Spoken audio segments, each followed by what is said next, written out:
복되인 주일 이 시간에 여기까지 나오신 여러분들 위해 하나님의 크신 은혜가 함께하기를 진심으로 기원합니다. 아울러 여러 가지 사정으로 영상으로 참여하는 모든 분들에게도 동일한 은혜가 있기를 기원합니다. 우리는 계속해서 고린도전서의 말씀을 살펴보고 있습니다. 거의 끝부분에 다다랐는데 고린도 교회에 나타난 다양한 문제들을 통하여서 사도 바울이 오늘날 우리네 교회도 있을 법한 일들에 대해서 교훈하는 말씀으로 받아서 고린도 교회의 문제만으로 여기지 않고 오늘날 우리 교회에도 있을 수 있는 다양한 문제들에 대해서 경각심을 갖고 또 그 말씀의 교훈에 따라 교회를 바르게 세우는 은혜가 있기를 기원합니다. 계속해서 오늘 고린도전서 14장을 살펴볼 텐데 14장을 살펴보기 전에 개요를 간단하게 살펴보고 14장은 앞의 문맥과 함께 읽어야 되는 부분이기 때문에 전문맥을 잘 살펴보고 오늘 14장의 말씀을 통해서 교훈받고 또 은혜 받는 시간 갖도록 하겠습니다. 먼저 간단하게 개요를 살펴보면 고린도 전서는 사도 바울이 2차 전도 여행 때 그리스 반도 아래에 있는 고린도 지역에 있을 때 1년 6개월 동안 머무르면서 세운 교회인데 그 교회를 떠나 3차 전도 여행을 할 즈음에 에베소에서 있었는데 그곳에서 나타나는 다양한 문제들이 있음으로 말미암아 안타까우면서 디모데를 편지를 통해서 보내면서 너희들이 그 다양한 문제들을 통해서 어떻게 해야 하는 것이 바른 것인지를 알려주는 그런 서신서입니다. 그래서 그 서신서의 내용 중에서 오늘 살펴보게 되는 14장은 전체적으로 좀 큰 문맥에서 봤을 때 고린도 교회에 나타나고 있는 다양한 문제 중에 예배의 문제에 대한 권면과 충고인 것입니다.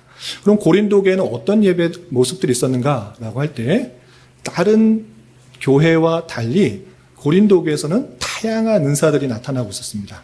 그래서 무분별하게 자기의 은사들을 무질서하고 또 무분별하게 행동함으로 말미암아 아무나 일어나서 예언하고 아무나 일어나서 방언하고 통역하는 사람도 없고 또 성찬도 자기가 원하는 사람들끼리 함께 모여서 성찬하고 따로따로 행하면서 다양한 문제들이 있었던 것입니다.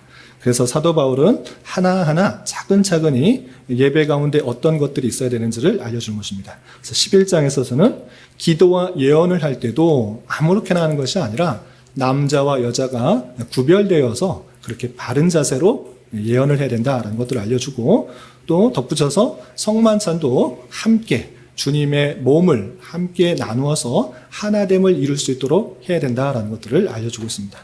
그리고 12장에서는 은사들이 다양하게 나타나고 있는데 은사들 어떤 것이 뛰어나고 어떤 것은 못하다 서로 자기를 드러내고 자기의 은사의 우열을 나누는 것이 아니라 은사를 주시는 분은 한 분, 한 성령이기 때문에 한 성령께서 하나님의 뜻대로 각 사람에게 주어서 교회를 더욱더 유익하게 하신 것이다 라는 것들을 알려주면서 은사는 다양하나 한 성령께서 교회를 세우기 위해 한 것이지 분열을 일으키려고 하는 것 아니다 라는 것들을 알려주고 있습니다. 그리고 13장 바로 전장에서는 그 은사들을 사용하는 데 있어서 가장 바른 방법이 무엇인가? 가장 좋은 길이 무엇인가? 은사가 아무리 많고 아무리 큰 일을 할지라도 사랑이 빠지면 울리는 꽹과리 같다. 아무 소용없다. 그러니 사랑을 가지고 그 은사들을 사용해야 된다라고 은사를 사용하는 가장 좋은 길로서 사랑이 빠지면 절대 안 된다. 은사를 행할 때 사랑이 늘 중심에 있어서 그 사랑의 모습을 가져야 된다라고 교훈하고 있는 것입니다. 이 사랑에 대한 그 부분, 이 부분에 대해서 제가 더 말할 것들이 많은데 금요 기도회 시간에 이 부분에 대해서 설교했기 때문에 이 금요 기도회 설교 말씀을 듣지 않으신 분, 13장을 읽지 않으신 분들은 꼭 부탁을 드립니다. 금요 기도회, 지난주 금요 기도회 때 13장을 설교했는데 이 사랑의 의미가 무엇인지, 믿음, 소망, 사랑, 그 중에 제일이 사랑이라는 의미가 무엇인지 잘 한번 들어보시기 바랍니다. 오늘은 14장이니까 14장을 하는데 14장에 있어서 앞문맥과 아주 연결되어서 살펴봐야 됩니다. 왜냐하면 12장에서 말한 것들에서 결론을 짓는 것입니다. 아울러 11장부터 나오는 그 예배의 모든 것들을 결론 짓는 것이기 때문에 14장의 중요성이 있는데 특별히 12장과 연결할 때 어떤 말들이 있었는가? 다양한 은사들이 있는데, 이런 은사들이 있는데 성령 하나님께서 주시는 것인데, 각 사람에게 주시는 것인데, 그것을 왜 주셨는지를 알려줄 뿐만 아니라 그 은사들 중에 더 사모해야 될 것이 있다, 이렇게 표현하고 있었습니다. 그래서 그 은사 중에 더 큰 은사들을 사모해라, 많은 은사들 중에 더 큰 은사를 사모하라 하면서 14장에 더 큰 은사, 가장 큰 은사, 이것이 무엇인지를 알려주는 것입니다. 그래서 은사 먼저 살펴보시면, 성령께서 각 사람에게 유익하게 하시려고 주시는 일반적인 은사들이 있습니다. 성령 하나님께서는 그 택하신 백성들을 유익하기 위해서 이런 것들을 주시는 것입니다. 지혜의 말씀, 지식의 말씀, 믿음, 이런 것들을 주시고, 또 그 성령께서 하나님의 뜻대로, 사람의 뜻이 아니라 하나님의 뜻대로 각 사람에게 나누어 주시는 은사들이 있다라고 하면서 병고침, 능력 행함, 예언함, 영들 분별함, 각종 방언 말함, 그 방언을 해석해 주는 통역들, 이런 것들이 있다라고 설명해 주고 있는 것입니다. 그러한 가운데 있어서 이런 것들이 있는데, 이런 은사들이 있는데 더 큰 은사를 사모하라, 이렇게 말하고 있습니다. 더 큰 은사, 이 은사들 중에 더 큰 은사를 사모해라 라고 하고 있는데, 여러분들 한번 질문해 보겠습니다.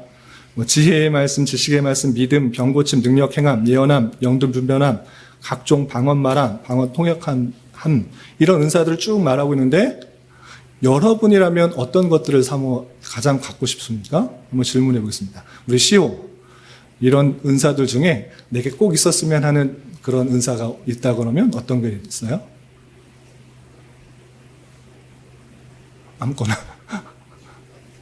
아무거나. 틀리고 맞는 거 없어요. 네, 각 개인의 생각도 있으니까 아무거나. 없어요? 시온이가 한번 대답해 볼까요? 시온이 이런 은사들 중에 어떤 게 있었으면 좋겠다 하는 거 있어요? 지혜, 지식, 믿음, 병고침, 능력, 예언, 영들 분별, 각종 방언 통역, 어떤 거 있었으면 좋겠어요? 하나만 딱 고른다면? 잘 모르겠어요? 우리 의진이는 말할 수 있을 것 같아. 부끄러움이 아직 없을 것 같아서. 의진이 앞에 보이죠? 내게 꼭 있었으면 하는 그런 은사들이 있었으면, 하나님께서 주실 수도 있고 안 주실 수도 있고 그렇습니다. 어떤 거 있고 싶어요? 아무거나.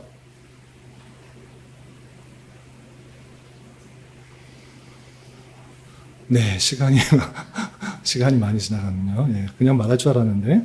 예, 어떤 거든 마음속에 생각해 보시기 바랍니다. 그런데 사도 바울이 이런 것들 중에 가장 큰 은사, 이거 사모해야 된다라고 하고 있는데, 그 답이 알려주고 싶은 것이 본문 14장에 나오는 것입니다. 그러면 그것이 무엇인지, 더 큰 은사인 것이 무엇인지, 그리고 그 의미가 무엇인지, 그것을 통해서 사도 바울이 원하는 것이 무엇인지 생각해 보도록 하겠습니다.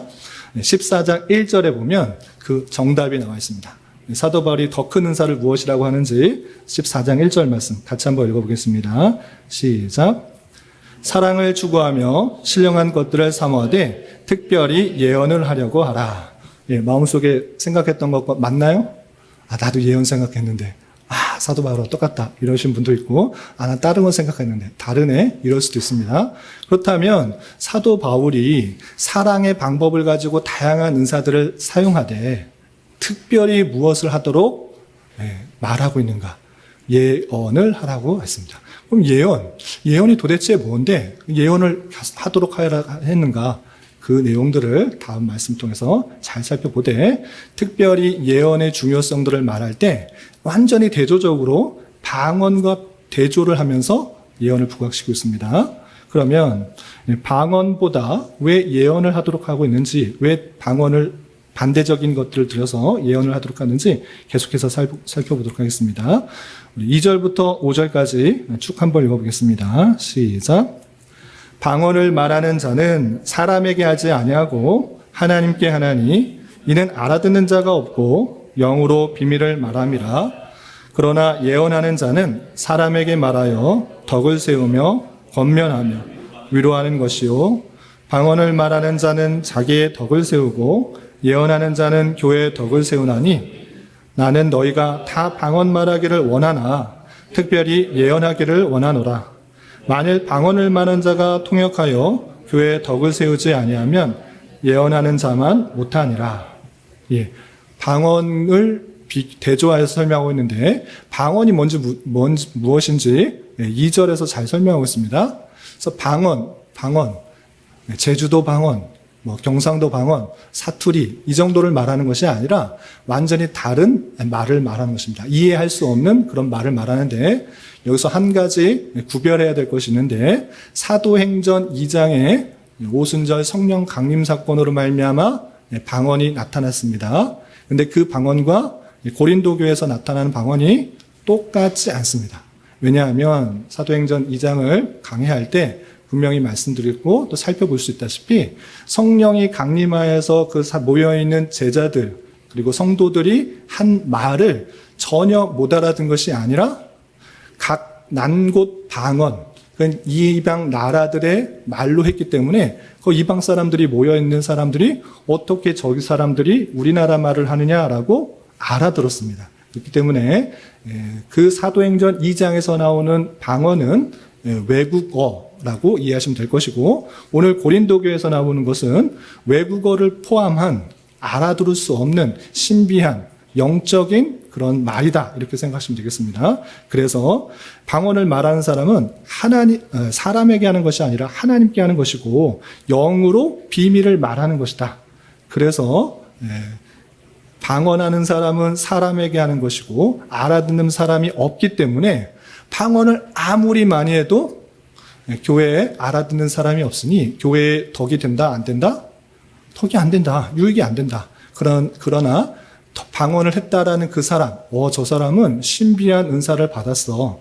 어떻게 하나님께 직접적으로 얘기할 수 있는 그런 영의 비밀을 말하면서 행할 수 있는가라고 하면서 그 사람의 덕, 그 사람의 유익은 세워지지만 교회에 전혀 덕이 안 된다. 그런데 반면에 예언하는 것은 교회의 덕이 된다. 교회에 필요한 여러 가지 것들을 이해하게 하고 덕을 세우고 권면하고 위로하는 것이 예언이기 때문에 그 교회가 전체가 유익이 되고 덕이 된다. 그러니 방언할 수 있으면 해도 되는데 그것에 신경 쓰는 것이 아니라 특별히 예언을 하기를 원한다라고 표현하고 있습니다. 그래서 예언의 성격들을 잘 표현해주고 있는데 3절의 표현처럼 덕을 세우며 권면하며 위로하는 것 이것이 예언의 성격이다 이렇게 생각하시면 되겠습니다. 그리고 또 방언의 한계를 6절부터 12절까지 아주 길게 자세하게 풀어서 설명하고 있는데 시간 관계상 다 있지는 않고 7절부터 9절까지만 함께 읽어보겠습니다. 7절부터 9절 함께 봉독합니다. 시작. 혹 필이나 검은 고와 같이 생명 없는 것이 소리를 낼 때 그 음의 분별을 나타내지 아니하면 필이 부는 것인지 검은 고 타는 것인지 어찌 알게 되리요. 만일 나팔이 분명하지 못한 소리를 내면 누가 전투를 준비하리요. 이와 같이 너희도 혀로서 알아듣기 쉬운 말을 하지 아니하면 그 말하는 것을 어찌 알리요. 이는 허공에다 말하는 것이라. 분명하지 않은 소리로서 방언을 하는 그 모습들이 있는데 그것을 알아듣지 못하면 무슨 유익이 있느냐. 무슨 뜻인지도 너도 알지 못하고 상대방도 알지 못하고 교회 안에 아는 사람들이 하나도 없다 그러면 허공에다 말하는 것과 전혀 다르지 않다. 나팔수가 전쟁을 알리는 소리를 해서 알려야 되는데 그것을 알아듣는 사람이 없어서 나팔은 부는데 깨닫지 못해서 전쟁이 오게 되면 무슨 소용이 있느냐. 방언하는 건 좋은데 깨닫지 못한다고 하면 교회의 유익이 전혀 되지 않는다라고 한계를 지적하고 있는 것입니다. 그러면서 방언할 때 올바른 방언을 어떻게 해야 되는가? 방언이 있다고 하면 그런 은사를 받았다고 하면 반드시 이렇게 해야 된다라고 13절부터 19절까지 방법도 잘 알려주고 있습니다. 먼저 13절부터 14절 같이 한번 읽어보겠습니다. 시작. 그러므로 방언을 말하는 자는 통역하기를 기도할지니 내가 만일 방언으로 기도하면 나의 영이 기도하거니와 나의 마음은 열매를 맺지 못하리라. 방언을 말하는 자는 반드시 통역이 될 수 있도록 내가 통역을 할 수 있으면 제일 좋고 그렇지 않으면 통역자가 나타나서 통역의 은사를 받은 사람이 나타나서 그것을 해석하도록 해야 된다라고 하고 있습니다. 내 영이 하나님께 향하여 기도한다라고 말을 하지만 실제적으로 그 방언하는 사람조차 무슨 뜻인지 알지 못하면 내 마음속에 지금 무슨 기도를 하고 알지 못하기 때문에 마음의 열매를 맺지 못한다라고 하고 있습니다. 그래서 반드시 방언을 할 때는 통역자가 있어서 그 통역을 통해서 무슨 뜻인지 해석돼야지 자기도 교회도 유익이 있다 이렇게 표현하고 있는 것입니다. 네, 그리고 누구보다도 사도 바울이 방언을 할 줄 아나 방언을 많이 하는 것이 중요한 것이 아니라 교회에 덕이 되도록 하는 것이 중요하다를 18절에 19절에 강하게 이렇게 말하고 있습니다. 우리 18절 19절 계속해서 읽어보겠습니다. 시작. 내가 너희 모든 사람보다 방언을 더 말함으로 하나님께 감사하노라. 그러나 교회에서 내가 남을 가르치기 위하여 깨달은 마음으로 5마디 말을 하는 것이 1만 마디 방언으로 말하는 것보다 나으니라. 바울 사도가 너희들보다 훨씬 방언 잘한다. 너희들이 생각하는 그 방언 내가 훨씬 더 달아서 하나님께 이 은사를 주셔서 감사하다. 이렇게 표현하고 있습니다. 그런데 방언 많으니까 나 잘났다라고 말하는 거 아니라 그거 무슨 소용이 있느냐. 1만 마디 방언을 해도 알아듣는 사람 없으면 아무 소용없다. 차라리 깨달은 마음으로 하나님께서 주신 마음으로 가르치기 위해서 5마디 말하는 것. 어떻게 살아야 된다. 이 5마디 말하는 것. 그게 훨씬 더 낫다. 왜? 알아들을 수 있으니까. 하나님의 뜻을 알아들을 수 있으니까. 1만 마디 방언, 아니 10만 마디, 100만 마디 방언을 오래 했다고 해서 유익이 되는 것이 아니라 그것을 알아야지 유익이 된다라고 그 방언의 한계를 말하면서 예언하는 것을 더 강조하고 있는 것입니다. 네, 특별히 20절부터 25절까지 예언을 강조하는 이유를 더 구체적으로 설명하고 있습니다. 먼저 예언을 통해서 무엇을 기대하는지 20절 같이 한번 읽어보겠습니다. 시작. 형제들아, 지혜는 아이가 되지 말고 악에는 어린아이가 되라. 지혜는 장성한 사람이 되라. 지혜 장성한 사람이 되게 하기 위해서 예언을 하도록 한 것입니다. 예언의 성격을 통해서 지혜가 많아져서 장성한 사람이 되어야 되는데 그렇게 하기 위해서 너희들이 예언을 했으면 좋겠다 이렇게 표현하고 있는 것입니다. 그리고 계속해서 21절, 22절에서는 방언이 누구에게 쓰임을 받는 것인가, 어떤 효용성이 있는 것인가 구체적으로 계속해서 설명하고 있습니다. 계속해서 21절, 22절 함께 봉독하겠습니다. 시작. 율법에 기록된 바 주께서 이르시되 내가 다른 방언을 말하는 자와 다른 입술로 이 백성에게 말할지라도 그들이 여전히 듣지 아니하리라 하였으니 그러므로 방언은 믿는 자들을 위하여 아니하고 믿지 아니하는 자들을 위한 표적이나 예언은 믿지 아니하는 자들을 위하지 않고 믿는 자들을 위함이라. 그렇습니다. 방언은 22절 방언은 믿는 자들을 위한 것이 아니라 믿지 아니하는 자들에게 어떠한 표적이 될 수 있다. 아니 저 사람이 어떻게 저런 이상한 알아듣지 못하는 말을 할 수 있을까?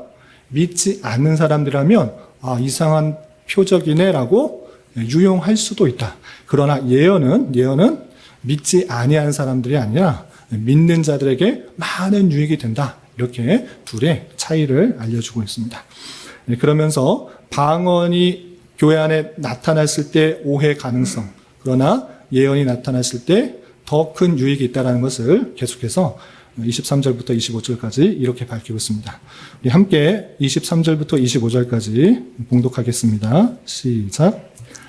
그러므로 온 교회가 함께 모여 다 방언으로 말하면 알지 못하는 자들이나 믿지 아니하는 자들이 들어와서 너희를 미쳤다 하지 아니하겠느냐? 그러나 다 예언을 하면 믿지 아니하는 자들이나 알지 못하는 자들이 와서 모든 사람에게 책망을 들으며 모든 사람에게 판단을 받고 그 마음에 숨은 일들이 드러나게 되므로 엎드려 하나님께 경배하며 하나님이 참으로 너희 가운데 계신다 전파하리라. 방언을 하는 사람들이 온 교회 사람들이 다 방언한다. 그럼 좋은 것 같아 보이지만 아니다. 온 교회 사람들이 알아듣지 못하는 사람들로 다 이상한 말 하고 있으면 믿지 않은 사람들이 와서 신비한 표적이다라고 생각하는 것을 넘어 미쳤구나. 저 사람들 다 미쳤구나. 교회 다니는 사람들 다 미쳤다. 저 뭐 하는 것이냐. 알아듣는 사람 한 명도 없고 서로 할 말들만 그냥 막 하는구나 라면서 미쳤다 할 뿐이다. 그러나 모든 교회 성도들이 다 예언을 하면 어떻게 되냐. 믿지 아니하는 자, 알지 못하는 자들이 왔는데 어떻게 되는가? 그 모든 사람들에게, 그 교회 모든 사람들에게 그 예언을 들어서 책망을 받고 그 모든 교회 성도들에게 판단을 받고 그 마음속에 숨은 일들이 드러나게 되어서 엎드려 하나님께 경배하고 하나님의 참으로 너희 가운데 계신다 전파하게 된다. 완전히 다른 일들로 드러나게 된다. 방언한 사람들 꽉 차 있으면 아유 미쳤구나, 교회 다니는 사람 다 미쳤다 이렇게 말하지만 모든 사람들이 다 예언을 할 때 그 사람들한테 책망 듣고 판단 받고 사람이 변화되어서 하나님을 경배하게 된다 이렇게 표현하고 있습니다. 아까에서의 표현 예언의 성격과 오늘 지금 방금 읽었던 24절과 25절의 성격을 통해서 예언이 우리가 흔히 생각하는 앞으로 일어날 일들을 말하는 것이 아님을 알 수 있습니다. 권면하고 위로하고 덕을 세우는 것이 예언이고 또 그 예언을 통해서 사람들을 책망하고 판단하는 것이다. 죄인임을 깨닫게 하여 주시는 하나님의 말씀을 대신 전하는 것이 예언이지 그냥 앞으로 10년 뒤에 무슨 일이 일어날 것이다. 우리 통일은 언제 될 것이다. 넌 직장은 무엇을 얻을 것이다. 넌 몇 년 뒤에 죽을 것이다. 이런 예언하자는 것이 아니고 하나님의 뜻을 받아 사람의 죄성들을 깨닫고 또 권면하고 위로하여서 온전히 하나님 앞에 꿇어 엎드려 경배하는 것, 그것이 예언이라는 것을 알게 하는 것입니다. 그래서 모든 성도들이 그런 예언들을 할 때 믿지 않는 사람, 알지 못하는 사람들이 책망받고 판단받고 그 숨었던 그 죄악들이 드러나므로 나는 하나님 앞에 죽을 죄인이구나. 그러나 예수 그리스도로 말미암아 내가 살았구나. 우리를 위해서 십자가에 달려 돌아가셨구나 라고 생각하며 하나님께 경배하면서 하나님은 정말 살아계신다 라고 고백하게 된다 라고 설명하고 있는 것입니다. 그러면서 맨 마지막에서는 예언에 대한 방언과 예언에 대한 그 부분과 또 예배와 관련된 그 모든 것들을 종합하여서 다음과 같이 교회 안에서는 질서와 화평이 있어야 된다라는 것들을 요약 정리하면서 이렇게 밝혀주고 있습니다. 먼저 26절 계속해서 읽어보겠습니다. 시작. 그런즉 형제들아 어찌할까? 너희가 모일 때 각각 찬송시도 있으며 가르치는 말씀도 있으며 계시도 있으며 방언도 있으며 통역함도 있나니 모든 것을 덕을 세우기 위하여 하라. 모일 때, 성도들이 모일 때, 예배할 때뿐만 아니라 교제할 때 등등의 모임에 있어서 교회 안에 그 모임, 예배 이런 것들이 있을 때 그 원칙 좀 세워라. 모였을 때 원칙, 내 자신이 드러나는 것이 아니라, 나의 뛰어남이 드러나는 것이 아니라, 나의 거룩이 드러나는 것이 아니라, 교회의 덕이 세우도록, 교회의 유익이 될 수 있도록 행해야 된다. 너 많은 은사 가졌다고, 너 잘났다고 그렇게 향하지 말고, 너 뛰어나다고 그렇게 하지 말고, 너의 유익을 하는 것이 아니라, 교회 덕을 세우기 위하여, 교회의 유익을 세우기 위하여 그렇게 모여서 행동해야 된다. 예배도 마찬가지다라고 알려주고 있는 것입니다. 또한 방언과 예언할 때 바른 방법, 질서를 세워주는 것입니다. 이것이 법이다라는 것이 아니라 이런 질서와 원칙을 세워서 너희들이 혼란스럽게 하지 않고 해야 된다라고 하고 있는데 그 내용들을 좀 먼저 살펴보겠습니다. 27절부터 30절까지 방언과 예언을 할 때 바른 방법, 먼저 30절까지 함께 읽어보겠습니다. 시작. 만일 누가 방언으로 말하거든 두 사람이나 많아야 세 사람이 차례를 따라하고 한 사람이 통역할 것이요. 만일 통역하는 자가 없으면 교회에서는 잠잠하고 자기와 하나님께 말할 것이요.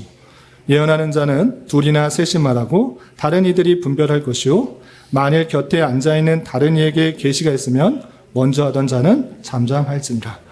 교회 안에 예배할 때 어떤 사람이 막 방언하고 두서없이 막 방언하고 통역하는 사람 없는데 계속 이렇게 무질서하게 하지 말고 방언한다고 하는 사람 있으면 그냥 두 사람 정도 해라.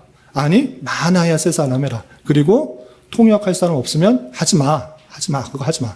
누구에게 유익이 되냐? 너 잘났다고, 너 덕 드러낸다고 그렇게 하냐? 하지 마라. 통역하는 사람 없으면 방언 있다라고 하더라도 잠잠해라. 그런 사람은 자기와 하나님께 말할 것이다. 그냥 홀로 독방에 가서 하나님 앞에 그냥 방언하든 마든 그렇게 하지 교회 안에서 무질서하게 그렇게 행하지 마라 통역하는 사람 없으면 그런 거 행하지 말라라고 알려주고 있습니다. 또한 예언하는 자가 있느냐? 둘이나 셋이 말하고 그 예언들이 정말 하나님께서 주신 참된 말씀에 근거한 것인지 분별하라. 분별하지도 않고 이 사람 이제 이건 예언하고 또 저 사람 이건 예언하고 자기가 알고 있는 상식이지 그것이 하나님의 뜻인지 분별하지 않고 이거 저건 예고하는 것 하지 마라. 분별하는 이들이 있을 때 온전히 그렇게 예언하도록 하고 또 그 예언도 다른 이에게 또 하나님의 말씀이 주어져서 깨닫게 하시면 먼저 말했던 사람들 잠잠하고 그 사람에게 또 기회를 줄 수 있도록 질서를 세워주고 있는 것입니다. 그런 가운데 왜 그렇게 되는가? 교회 안에서는 하나님의 속성과 하나님의 성품들이 그대로 드러나야 되는 곳이기 때문에 그러야 된다라고 덧붙여 알려주고 있는 것입니다. 계속해서 31절부터 33절 같이 읽어보겠습니다. 시작. 너희는 다 모든 사람으로 배우게 하고 모든 사람으로 권면을 받게 하며 하나씩 예언할 수 있느니라. 예언하는 자들의 영은 예언하는 자들에게 제재를 받나니 하나님은 무질서의 하나님이 아니시오 오직 화평의 하나님이시니라. 예. 교회에서 함과 같이 뒤에 이어지는 구절에서 끊었는데 모든 사람으로 배우게 하고 모든 사람을 권면을 받게 하여서 하나씩 골고루 예언할 수 있도록 하고 하나님께서 무질서한 하나님이 아니신데 왜 이렇게 어지럽게 그렇게 하느냐? 화평과 질서의 하나님이신 것처럼 너희들도 똑같이 그렇게 모였을 때 바르게 질서 있게 예언을 할수록 교훈하고 있는 것입니다. 그리고 덧붙여서 34절부터 36절에 있어서 예언하고 또 여러 가지 일들을 하는 데 있어서 여성의 자세를 구별하여서 차별이 아니라 구별하여서 이것을 또 권면하고 있는 모습을 볼 수 있습니다. 34절부터 36절까지 교회에서 요구되는 여성의 자세가 어떠한지 함께 읽어보겠습니다. 시작. 여자는 교회에서 잠잠하라. 그들에게는 말하는 것이 허락함이 없나니 율법에 이른 것 같이 오죽 복증할 것이요 만일 무엇을 배우려거든 집에서 자기 남편에게 물을지니 여자가 교회에서 말하는 것은 부끄러운 것이니라. 하나님의 말씀이 너희로부터 난 것이냐 또는 너희에게만 임한 것이냐. 교회에서 잠잠하라 라는 표현이 여기만 나온 것이고 아니라 앞에서 예배할 때 예언과 기도할 때 여자는 머리에 어떤 것을 가리고 하라라는 표현이고 디모데전서에서도 여자는 가르치는 것이 아니다라는 것들을 분명히 밝혀주고 있습니다. 왜 여성이 이렇게 못합니까? 무슨 여성 차별합니까? 성경은 여성을 남성 밑에 두는 것입니까? 라고 계속적으로 말하는데 제가 여러 번 말씀드렸습니다. 오후 성경 공부 시간에도 교리 공부 시간에도 설명하겠지만 다시 한번 짧게만 말씀드리면 여성을 차별하는 것이 아니고 구별하신 것입니다. 교회 안에 질서를 두도록 하신 것입니다. 쉽게 하나만 예를 들면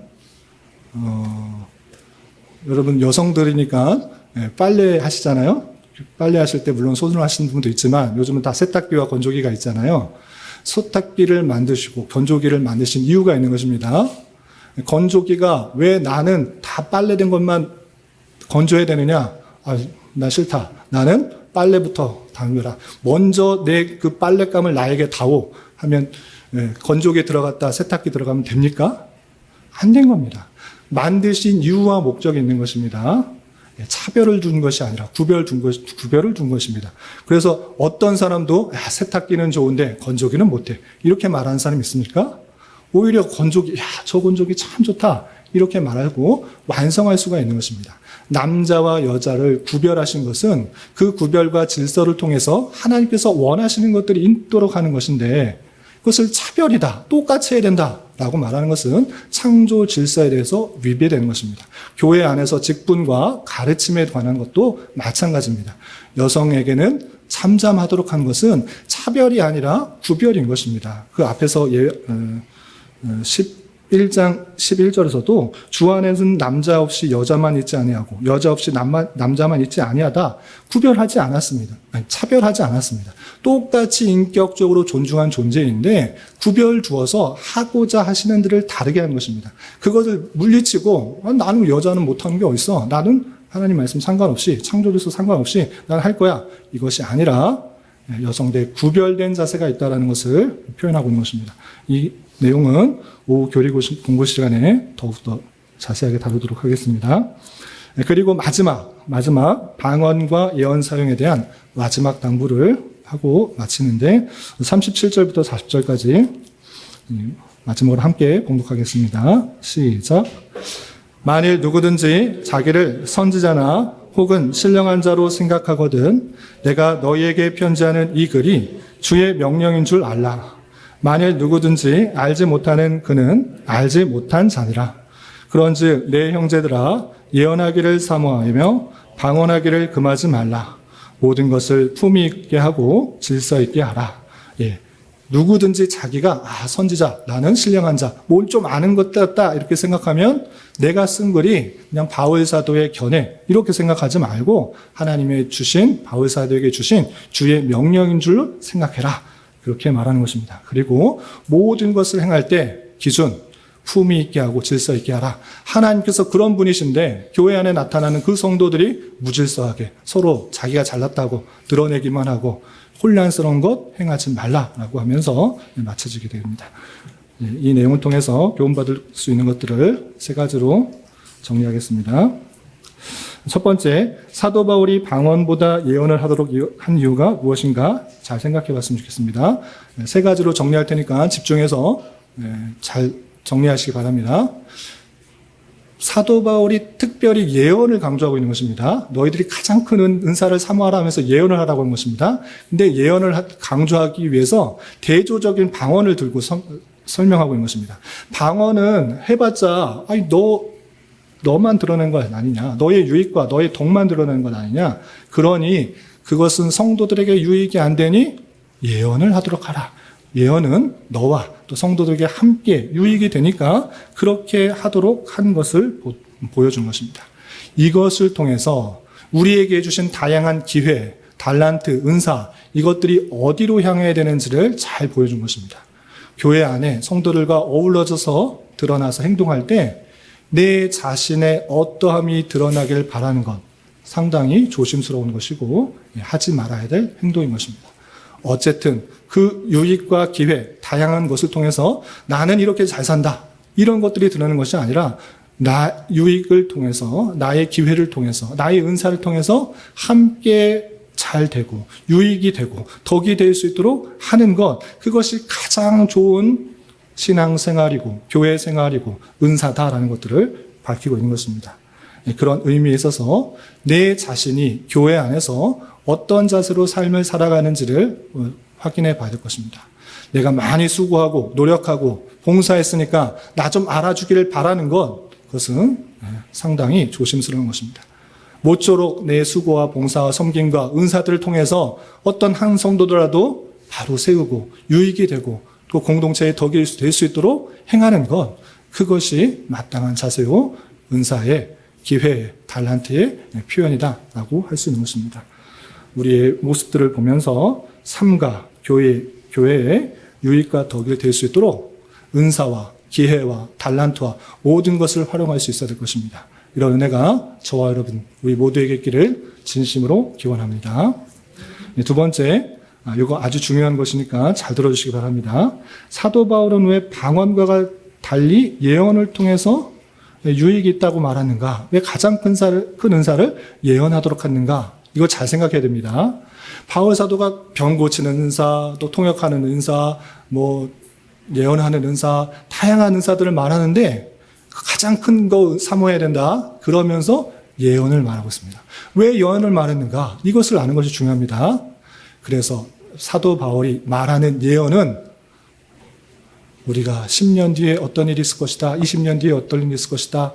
너는 어떤 직장을 가질 것이다. 넌 누구와 결혼할 것이다. 이런 말하는 것, 앞으로 일어날 일을 말하는 것이 아니라 위로하고 권면하고 덕을 세우고 그리고 궁극적으로 사람을, 특별히 믿지 않은 사람들을 죄를 깨닫게 하고 자복하게 하고 그리고 그 죄 깨달은 것에 굴복하고 자복하고 하나님 앞에 나와 그 예수 그리스도를 깨달아 하나님을 믿게 하는 것이라는 것을 알 수 있습니다. 다시 한번 예언의 은사는 이때 당시나 지금이나 말하는 예언은 앞으로 일을 그냥 말하고 깨달아 아라는 것을 말하는 것이 아니라 점쟁이 같이 7월 달에 8월 때 물 조심해라.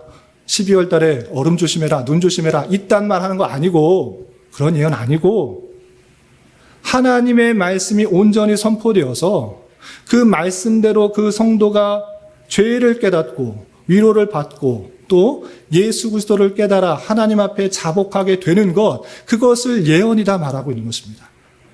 그 예언은 우리뿐만 아니라 믿지 않는 사람에게도 유익이 되어서 모두에게 필요하다. 이것이 정말 중요하다고 강조하고 있는 것입니다. 그렇다면 그 예언은 오늘날 무엇이 되겠습니까? 새로운 예언이 들어와서 원면하고 위로하고 덕을 세우고 그러는 것이 아니라 이미 완성된 하나님의 말씀인 것입니다. 그 말씀을 통해 하나님의 그 놀라운 사랑과 우리의 죄됨과 그리스도의 은혜들을 생각하면서 하나님 앞에 자복하게 되고 하나님 앞에 무릎 꿇게 되고 하나님께만 영광 돌리도록 하는 것, 그것이 예언의 목적이고 예언의 드러남인 것입니다. 왜 그렇게 말할 수 있는가? 우리가 어제 읽었던 고린도전서 13장에 그 은사들의 제한성을 이렇게 말하고 있기 때문에 그렇습니다. 우리 성경을 찾아보겠습니다. 고린도전서 13장을 보시면 이렇게 되어 있습니다. 13장 사랑을 강조하는 가운데 그 너희들이 다양하게 드러나고 예언들은 제한적이다라는 것을 이렇게 말하고 있습니다.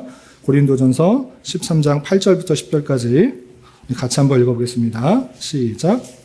사랑은 언제까지나 떨어지지 아니하되 예언도 방황하고 방언도 그치고 지식도 패하리라. 우리는 부분적으로 알고 부분적으로 예언하니 온전한 것이 올 때에는 부분적으로 하던 것이 패하리라. 사랑은 언제까지 되어진다라고 해서 언제까지 되고 항상 있는 것들을 말하면서 사랑을 말하면서 반면에 예언, 방언, 지식도 패한다 이렇게 표현하고 있습니다. 여기서 예언, 방언들은 하나님의 말씀이 잘 드러나지 않았을 때 하나님께서 각 사람에게 주시는 놀라운 은혜, 표적으로 생각해야 될 것이고, 그것들은 부분적으로 예언하고 부분적으로 드러나지만 온전한 것이 올 때는 부분적으로 하던 것이 패하게 된다 이렇게 표현하고 있습니다. 예언 패한다, 방언 패한다, 그거 계속 붙들고 있느냐? 온전한 것이 오면 다 패해진다라고 표현하고 있습니다. 우리는 그것을 무엇으로 받아들이는 것입니까? 1차적으로 예수 그리스도께서 오심으로 말미암아 완성된 성경, 그 하나님의 말씀, 그 하나님의 말씀을 통해 인간이 얼마나 부패하고 타락했는지, 하나님의 진노와 저주를 받을 수밖에 없는 존재인지를 깊이 깨달아 자복하게 되고, 그럼에도 불구하고 하나님께서 택하신 백성들에게 복음이 전파되어서 예수 그리스도께서 우리를 위하여 이 땅에 오셨고 십자가에 달려 돌아가심으로 말미암아 우리 죄 사하게 되었다. 그 놀라운 사랑을 깨달아 하나님께 경배 찬양하게 되는 것, 그것이 예언의 목표고 예언의 중요성이 되는 것입니다. 그런 줄 알아? 우리는 또 다른 예언을 받으려고 하나님 앞에 저에게 예언을 주십시오 이렇게 말하는 건 아니라 이미 주신 하나님의 말씀을 부지런히 읽어 내 죄됨을 깨닫고 그리스도의 사랑을 깨닫고 하나님의 은혜들을, 하나님의 사랑들에 감사 찬송하는 그런 모습 가운데 있어야 될 것이고, 그런 성도들이 모인 교회 안에서 질서 있게 덕을 세우고 권면하고 위로하여서 하나님의 백성답게 아름다운 교회를 세워가는 것, 그것이 드러나도록 해야 되는 것입니다. 그리고 궁극적으로 이것은, 이 성경 말씀은 언제 그쳐지게 되는가? 주님께서 다시 오는 재림 때 우리가 주님을 만남으로, 지금은 거울 보는 것 같이 희미하지만 그때는 얼굴과 대함으로 모든 것들이 다 완성되어지는 이 지식조차도 패하게 되어서 성경 말씀을 통하지 않고서도 완전한 것을 눈으로 보게 되는 그런 일들을 만나게 될 것이다라고 알려주고 있는 것입니다. 그런 줄 알아. 우리는 예언의 그 은사, 성경의 말씀을 통해 하나님의 어떤 것인지를 부지런히 깨닫고 이해하고 알아서 하나님 백성다운 모습으로 살아가야 되는 것입니다. 목사, 말씀을 가르치는 자의 책임은 하나님의 뜻, 하나님께서 주신 성경 말씀을 부지런히 잘 읽고 가르치는 데 있습니다. 그런데 하나님께서 그 성도들에게 책임을 물으실 때 목사가 제대로 하나님의 말씀을 가르쳤느냐, 제대로 가르치지 않았으면 목사의 책임입니다. 그러나 목사가, 하나님의 말씀을 선포하는 자가 하나님의 말씀을, 진리를 온전히 전하였음에도 불구하고 그 말씀에 반응하지 않고 귀를 닫고 자기 뜻대로 살아갈 때는 그 책임을 성도들에게 물을 것입니다. 저는 최선을 다해 하나님의 말씀을 잘 전할 것입니다. 그것이 저의 사명이고 책임입니다. 그러나 그 말씀을 제대로 듣지 않고 흘려 들으며 반응하지 않는다고 하면 여러분들은 하나님께 그 책임을 물으실 것이고 하나님께서 그에 따른 공과 사를 허락하실 것입니다. 우리 모두가 하나님의 말씀에 온전히 반응하고 또 순종하여서 하나님께 칭찬받을 수 있는 모두가 될 수 있기를 진심으로 기원합니다.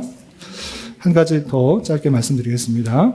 사도 바울이 강조한 방언과 예언을 할 때 근본적인 원칙들은 무엇이었는가? 모일 때 무엇을 생각해야 되는가? 그것은 다름 아니라 교회의 덕이 될 수 있도록 그렇게 행해야 된다라고 표현하고 있습니다. 또한 모였을 때 자기 잘났다고 자기 은사 드러내고 자기 잘난 거 드러내지 말고 질서 있게 해라. 하나님은 무질서의 하나님 아니고 질서의 하나님이고 화평이다. 교회 내 화평이 이루어야 되고 질서가 있게 이어야 된다라고 표현하고 있습니다. 그것을 통해서 우리는 하나님의 선택한 백성의 무리인 하나님의 통치를 받으며 살아가는 그 교회 무리들이 어떠한 방식으로 살아가야 될 것인지를 생각하게 되는 것입니다. 그것은 자기의 생각, 자기의 기준, 세상적인 판단을 가지고 교회 안에 들어와서 말하는 것이 아니라 하나님께서 주신 그 질서를 가지고 교회 안에 생활해야 된다는 것을 알려주는 것입니다. 그 질서는 하나님께서 말씀을 통해서 교훈해 주는 것입니다. 세상적인 방법, 판단, 기준, 그것이 아니라 하나님께서 주신 그 기준이 무엇인지를 부지런히 깨닫고 그 말씀에 따라 교회를 잘 세워서 하나님의 통치를 받는 주님의 천국과 같은 교회가 될 수 있기를 주님의 이름으로 부탁을 드립니다. 기도하겠습니다. 하나님 아버지 감사합니다. 오늘 말씀을 통하여 더욱 큰 은사인 예언의 중요성과 유익에 대하여 살펴보았습니다. 이런 말씀을 대하는 자로서 주님께서 주신 다양한 은사에 대하여 나의 유익과 나를 드러내기 위해 사용하는 것이 아니라 공동체의 유익과 덕을 위해 사용하는 자가 되게 하여 주시고 예언을 통해 성도들의 죄악을 깨닫고 하나님을 온전히 경배하게 하도록 하신 것처럼 이제 하나님의 말씀인 성경을 통해 우리의 죄악을 철저히 깨닫고 죄인된 우리를 위해 예수 그리스도께서 십자가에 달려 돌아가심으로 대속의 은혜를 허락하여 주셨다는 사실로 늘 감사 찬송하는 자 되게 하여 주시고 하나님의 구속함을 입은 성도들이 모임인 교회 안에서 더욱더 덕을 세우고 품위 있고 질서 있게 행동하여 하나님의 속성을 드러내고 배우며 아름다운 천국의 모습들이 잘 드러날 수 있도록 은혜를 더하여 주시옵소서. 예수님의 이름으로 기도 올리옵나이다. 아멘.